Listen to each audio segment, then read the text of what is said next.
جات واحد مگر مصطفیٰ سے ملی، دونوں عالم کی رحمت خدا سے ملی۔ جات واحد مگر مصطفیٰ سے ملی، ہاں خدا مصطفیٰ خواجہ غوث الورا، سب کی پہچان احمد رضا سے ملی، دونوں عالم کی رحمت خدا سے ملی۔ جات واحد مگر مصطفیٰ سے ملی، ہاں خدا مصطفیٰ خواجہ غوث الورا،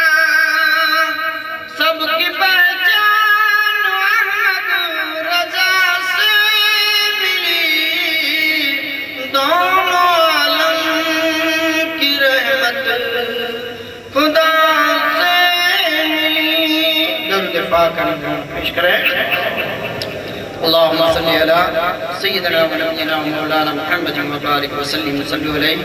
صلاة و سلام علیکہ یا رسول اللہ صلی اللہ تعالی علیہ وسلم۔ چلیے سیدنا دفاع مصطفیٰ اللہ جی فرمائیں۔ Ya ting keren lu saya yo. Keren lu saya nih. نام محمد، نام محمد، نام محمد کتنا میٹھا میٹھا لگتا ہے، نام محمد، نام محمد کتنا میٹھا میٹھا لگتا ہے، نام محمد کتنا میٹھا میٹھا لگتا ہے، دونوں جہاں دونوں جہاں سرکار کا ہم کو صدقہ لگتا ہے، نام محمد یاد نبی میں گلشن مہکا مہکا لگتا ہے، یاد نبی میں گلشن مہکا مہکا لگتا ہے،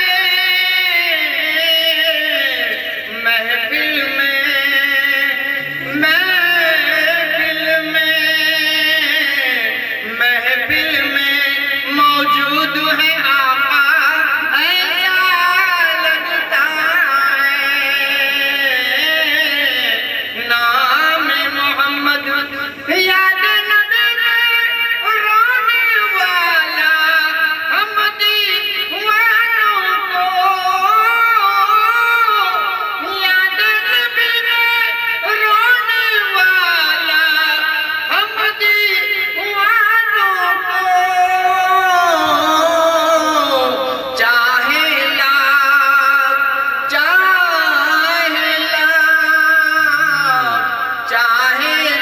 لاکھ پرایا ہو پھر بھی اپنا لگتا ہے، نام محمد کتنا میٹھا میٹھا لگتا ہے۔ اور ایک آخری شعر ملا جب فرمائیں، نور مجسمہ رحمت عالم ہے میرے سرکار،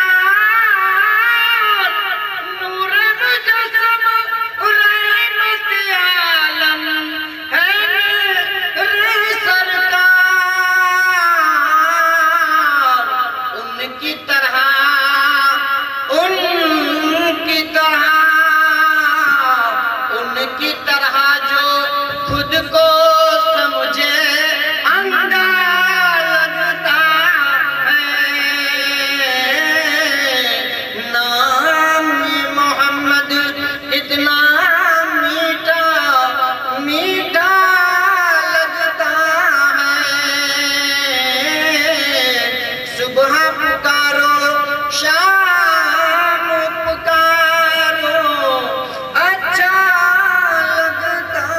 ہے السلام علیکم نعرہ رسالت رفیق خان پیارا صاحب تشریف لائے اور وہ حضرت سید ظہور احمد صاحب کی گلپوشی فرمائے اس کے بعد جیمل سنگھ صاحب تشریف لائے اور وہ حضرت اللہ توتیے چروتر توتیے باغ مدینہ بلبل باغ مدینہ سید عبدالقادر صاحب مدرس اللہ علیہ کی گلپوشی فرمائے جناب جیمل سنگھ صاحب اس کے بعد والد گرامی حضرت اللہ حضرت مولانا خیر الدین صاحب رضوی کی گلپوشی جناب اقبال بھائی صاحب سے فرمائے اس کے بعد حضرت مولانا محمد علی صاحب عرف کعبے اور جگہ جگہ کے انہیں تھک چکے ہیں ہنگامے جگہ جگہ کے انہیں تھک چکے ہیں ہنگامے آپ انہیں جگہ دے ذرا ماضی کا حوالہ دے کر آپ انہیں جگہ دے ذرا ماضی کا حوالہ دے کر جس سے میرے مراد حضرت اللہ مولانا سید امین الباغ صاحب قبلہ اولاد غوث اعظم اب ایک آل رسول سے قول رسول سماعت فرمائیے آئیے کر لے سواگت نعرہ تکبیر سے آئیے کر لے سواگت نعرہ تکبیر سے لرزہ برندام ہے باطل اسی شمشیر سے لرزہ برندام ہے باطل اسی شمشیر سے زوردار نعرہ لگائے نعرہ تکبیر نعرہ تکبیر نعرہ رسالت نعرہ تکبیر نعرہ رسالت اولاد غوث اعظم آئیے حضرت اور آپ السلام علیکم ورحمۃ اللہ وبرکاتہ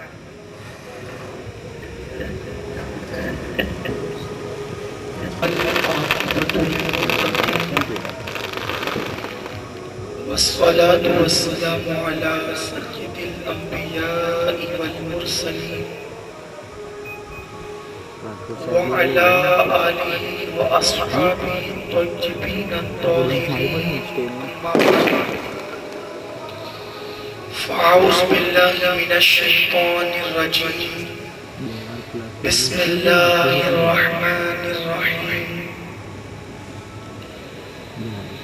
إِنَّا أَكْرَمَكُمْ عِنْدَ اللَّهِ أَتْقَاكُمْ صدق اللہ العظیم غوث اعظم بمنی بے سر و ساما مدد قبلہ دین مدد کعبہ ایمان مدد بگیرداب بلا افتاد کشتی ضعیفان شکستارا دپشتی بحق خواجہ عثمان ہارون مدد کن یا معین الدین چشتی مدد کن یا معین الدین چشتی مدد کن یا معین الدین چشتی منبر پر جلوگر قابل قدر حضرات سادات اعظام علماء ذوی احترام حاضرین محفل پردہ نشین ماں اور بہنوں السلام علیکم ورحمۃ اللہ وبرکاتہ آئیے ہم اور آپ مل کر انتہائی عقیدت و محبت کے ساتھ اپنے اور ساری کائنات کے مرکز عقیدت انیس بے کساں چارہ ساز درد منداں ہم غریبوں کے غم گسار مصطفیٰ جان رحمت جناب احمد مجتبی محمد مصطفیٰ ارواحنا فدا صلی اللہ تعالی علیہ وسلم کی بارگاہ بے کس پناہ میں جس طریقے سے میں پڑھا ہوں آپ بھی میرے ساتھ مل کر بلند آواز سے پڑھیں الصلاة والسلام عليك يا رسول الله الصلاة والسلام عليك يا نبي الله الصلاة والسلام عليك يا حبيب الله وعلى آلك وأصحابك يا نور الله صلی اللہ تعالی علیہ وسلم۔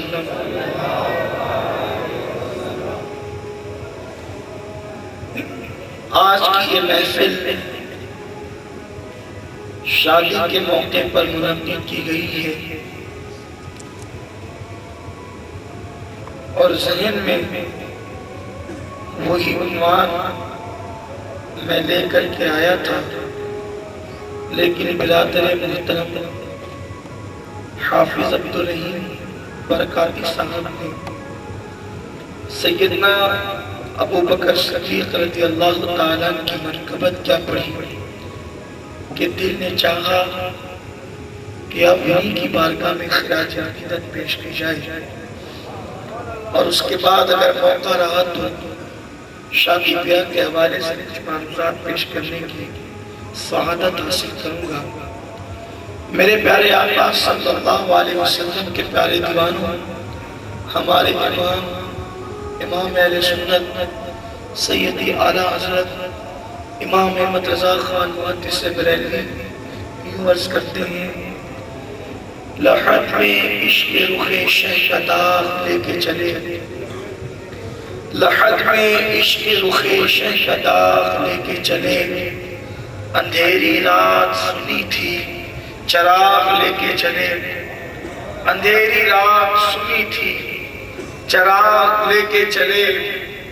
اور تیرے غلاموں کا نقش قدم ہے رائے خدا، یا رسول اللہ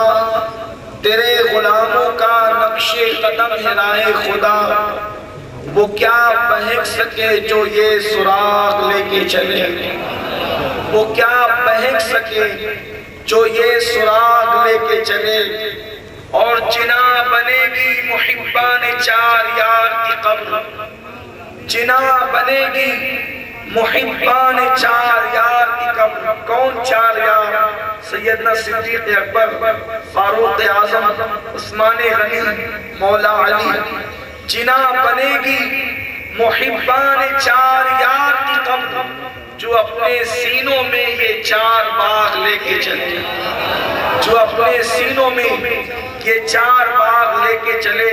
اور حضور محدث اعظمین کے چوچوی رحمت اللہ علیہ فرماتے ہیں، مرتبہ حضرت صدیق کا یہ ہے سید، مرتبہ حضرت صدیق کا یہ ہے سید، ہر فضیلت کے وہ جامع ہیں نبوت کے سوا، ہر فضیلت کے وہ جامع ہیں نبوت کے سوا۔ میرے پیارے آقا صلی اللہ علیہ وسلم کے پیارے دیوانوں، آج کا دن جو گزرا وہ یار غار مصطفیٰ، پیکر صدق و صفا، امیر المومنین، خلیفۃ المسلمین، امام المجاہدین، امام العاشقین، امام الواصلین، امام العارفین، سیدنا ابو بکر صدیق رضی اللہ تعالیٰ کے وصال کا دن گزرا۔ میرے پیارے آقا صلی اللہ علیہ وسلم کے پیارے دیوانوں، یوں تو میرے آقا صلی اللہ علیہ وسلم کا ہر یار، ہر صحابی اس منزل پر فائز ہے کہ ہم ان کے مقام اور مرتبے کا اندازہ نہیں لگا سکتے۔ غوث و قطب مل کر، ابدال و اغواث مل کر، اگر کسی ایک صحابی کے، عام صحابی کے مرتبے کو پہنچنا چاہیں تو ان کے مرتبے کو نہیں پہنچ سکتے، اس لیے کہ صحابہ کرام کا وہ مقام ہے کہ انہوں نے ایمان کی حالت میں جان ایمان حضور رحمت عالم صلی اللہ علیہ وسلم کا دیدار کیا ہے، اور جن آنکھوں نے میرے آقا صلی اللہ علیہ وسلم کی زیارت کی ہے، ایمان ان آنکھوں کے بارے میں ارشاد فرماتے ہیں خدا ان کو کس پیار سے دیکھتا ہے، خدا ان کو کس پیار سے دیکھتا ہے جو آنکھیں ہیں محو لقائے محمد، جو آنکھیں ہیں محو لقائے محمد۔ میرے پیارے آقا صلی اللہ علیہ وسلم کے پیارے دیوانوں، میرے آقا صلی اللہ علیہ وسلم کا صحابی اگر مٹھی بھر جو خیرات کرے اور غیر صحابی احد پہاڑ کے برابر سونا خیرات کرے تو صحابی کا غیر صحابی کے احد پہاڑ کے برابر سونا خیرات کرنے سے بہتر ہے کہ وہ مٹھی بھر جو خیرات کر دے، اس لیے کہ انہوں نے میرے آقا صلی اللہ علیہ وسلم کو دیکھا ہے۔ پیارے آقا علیہ السلام کے پیارے دیوانوں اور صحابہ میں وہ صحابی جو صحابہ کا امام ہے، جو ایمان لانے میں اول ہے، مردوں میں جو سب سے پہلے ایمان لائے، جس نے اپنے مال سے میرے آقا کی مدد کی، جس نے اپنی جان سے میرے آقا کی حمایت کی، وہ ابو بکر صدیق۔ ارے کسی کی صحابیت کسی تابعی کے قول سے ثابت ہے، کسی کی صحابیت حدیث رسول سے ثابت ہے، ابو بکر صدیق نبی کے وہ صحابی ہیں جن کی صحابیت پر اللہ کا مقدس قرآن گواہی دیتا نظر آتا ہے۔ میرے پیارے آقا صلی اللہ علیہ وسلم کے پیارے دیوانوں، سیدنا ابو بکر صدیق رضی اللہ تعالیٰ عنہ آقا کے وہ صحابی ہیں کہ جن کے ذریعے سے آج ہم عشق و محبت کا انداز سیکھ سکتے ہیں۔ میرے پیارے آقا علیہ السلام کے پیارے دیوانوں، صدیق اکبر کی قربانیاں وہ ہیں، صدیق اکبر کی محنت وہ ہے، صدیق اکبر کی جانفشانی وہ ہے۔ میرے آقا علیہ السلام فرماتے ہیں دنیا میں جس نے مجھ پر احسان کیا میں نے سب کے احسان کا بدلہ دنیا میں چکا دیا، لیکن ابو بکر وہ ہے کہ جس نے اسلام پر احسان کیا اس کے احسانات کا بدلہ دنیا میں تو ادا نہ ہو سکا، کل قیامت کے دن اللہ تبارک و تعالیٰ میری طرف سے ابو بکر کو صلہ اور بدلہ عطا فرمائے گا۔ میرے پیارے آقا علیہ السلام کے پیارے دیوانوں، صدیق اکبر رضی اللہ تعالیٰ عنہ میرے آقا کے وہ یار ہیں جن کے بارے میں میرے آقا مصطفیٰ کریم صلی اللہ علیہ وسلم ارشاد فرماتے ہیں اگر میں دنیا میں کسی کو اپنا خلیل بناتا تو ابو بکر صدیق کو اپنا خلیل بناتا۔ میرے آقا علیہ السلام کے دیوانوں ذرا دیکھو تو صحیح صدیق اکبر کی زندگی کیا ہے، صدیق اکبر کی قربانیاں کیا ہے۔ جب ابتدائی اسلام میں اسلام کا نام لینا جرم سمجھا جاتا تھا، اسلام کا اعلان کرنا جرم سمجھا جاتا تھا، اس وقت صدیق اکبر پیش نظر آتے تھے، آگے نظر آتے تھے۔ میرے پیارے آقا علیہ الصلوۃ والتسلیم کے پیارے دیوانوں، ایک مرتبہ صدیق اکبر رضی اللہ تعالیٰ عنہ میرے آقا کی بارگاہ میں عرض کرتے ہیں یا رسول اللہ صلی اللہ علیہ وسلم ہم اس طریقے سے ایک کمرے میں بیٹھ کر آپ کا ذکر کرتے ہیں، آج مجھے شوق ہوتا ہے، آج میں یہ چاہتا ہوں کہ آپ کا ذکر کمرے میں بیٹھ کر نہ کیا جائے، آپ چلیں کعبہ کے صحن میں چل کر ہم آپ کی عظمتوں کو بیان کریں گے، آپ کی رفاقوں کو بیان کریں گے، آپ کی شان بیان کریں گے تاکہ اہل مکہ آپ کو جانے کہ آپ کون ہو، آپ کیا ہو۔ صدیق اکبر میرے آقا صلی اللہ علیہ وسلم کے ساتھ صحن کعبہ میں آتے ہیں اور آنے کے بعد کعبے کی طرف پیٹ کر کے اور مصطفیٰ کریم کی طرف چہرہ کر کے کھڑے ہو جاتے ہیں اور لوگوں کو اعلان کر کے بلاتے ہیں لوگوں ذرا قریب آؤ، میں تم سے کچھ باتیں کہنا چاہتا ہوں۔ جب مکے والے قریب آتے ہیں تو صدیق اکبر کہتے ہیں لوگوں اعلان نبوت سے پہلے تم انہیں صادق الوعد الامین کہتے تھے، تم انہیں سچا اور امانت دار کہتے تھے، ان کی سچائی پر تم گواہی دیتے ہو، ان کی سچائی کی تم قسمیں کھاتے ہو، اور جب انہوں نے تمہیں جنت کی طرف بلایا تو تم جہنم کی طرف جا رہے ہو، انہوں نے وحدہ لا شریک سچے خدا کی طرف بلایا تو تم بتوں کی طرف جا رہے ہو، یہ تمہیں خیر کی طرف بلاتے ہیں تم شر کی طرف جا رہے ہو۔ صدیق اس طرح سے میرے آقا کی شان بیان کرتے ہیں، مکے کی وادیوں میں وہ پہلا انسان تھا جس نے میرے آقا کی عظمت کو بحیثیت پیغمبر حضور علیہ السلام کی شان کو پیغمبر کی حیثیت سے اللہ اکبر لوگوں کے سامنے پیش کیا تھا۔ جیسے ہی صدیق اکبر نے میرے آقا کی ذات کو بحیثیت پیغمبر پیش کیا، ان کی شان بیان کی، مکہ والے چاروں طرف سے ابو بکر صدیق کو گھیر لیتے ہیں، کوئی بوسے سے مارتا ہے، کوئی تماچے مارتا ہے، کوئی کسی طرح مارتا ہے، مارتے سیدنا ابو بکر صدیق رضی اللہ بے ہوش ہو کر زمین پر گر پڑے. صحابہ کرام چند صحابہ نے میرے آقا علیہ السلام کو مجمع سے نکالا اور بحفاظت جو ہے آقا کریم صلی اللہ علیہ وسلم کو ان کے مقام تک لے جا کر کے پہنچایا. ادھر صدیق اکبر کو بہت مارا گیا. اسما بنت ابو بکر کہتی ہے کہ اللہ اکبر، صدیق کو اس دن اتنا مارا گیا تھا جب صدیق کے بالوں پر ہاتھ رکھا جاتا تو ان کے بال ہاتھ میں آ جایا کرتے تھے. اس طرح سے ان کو مارا گیا، اس طرح سے پیٹا گیا، حتیٰ کہ مردہ سمجھ کر لوگ چھوڑ کر بھاگ گئے. ابو بکر صدیق کے قبیلے والے یہ نہیں کہ ابو بکر اسلام قبول کر چکا، بلکہ قبیلے کی محبت میں، خاندان کی محبت میں صدیق اکبر رضی اللہ تعالیٰ کے پاس آئے، اٹھا کر گھر لے گئے. اب لوگوں کو انتظار ہے یا تو ابو بکر کو موت آ جائے تو ہم انتقام لے لیں، یا ابو بکر کو ہوش آ جائے تو اطمینان ہو جائے کہ ابو بکر زندہ ہیں. جناب صدیق اکبر چارپائی پر لیٹے ہوئے ہیں،